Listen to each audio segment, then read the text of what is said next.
নমস্কার। আজ সরস্বতী পুজো। সকালেই স্নান করে নিলাম। স্নান করে পুজো দিয়ে দিলাম বাড়িতে। পুজো দেওয়ার পরে এখন হলুদ শাড়ি খুঁজছি, একটাও পেলাম না। যে কটা আছে মোটামুটি পরা হয়ে গেছে। এই শাড়িটা নতুন ছিল, পরে ফেললাম। তারপরে বেরিয়ে পড়লাম কালীবাড়ির উদ্দেশ্যে। ওখানে পুজো হচ্ছে, ওখানে অঞ্জলি দেব আর সারাটা দিন ওখানেই কাটাবো। চলে গেলাম কালীবাড়িতে। কালীবাড়িতে গিয়ে শিব বাবার মাথায় জল দিলাম, মা কালীর সাথে দেখা করলাম, অঞ্জলি দিলাম, প্রসাদ খেলাম। তারপরে এই দেখো সকাল 9:30, লোকজন একটু কম। এখন বাজে 11:30, এখন হোম হচ্ছে। আর এই সময়টা দেখতে আমার ভীষণ সুন্দর লাগে। মায়ের মুখখানা দেখো, ভীষণ সুন্দর। এখন লোকজন বেশ ভরে গেছে।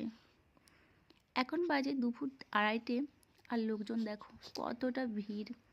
প্রচুর লোক হয়ে গেছে এখন, যেহেতু খিচুড়ি প্রসাদ দেওয়া হচ্ছে। তো চলো, দেখা হবে অন্য ভিডিও।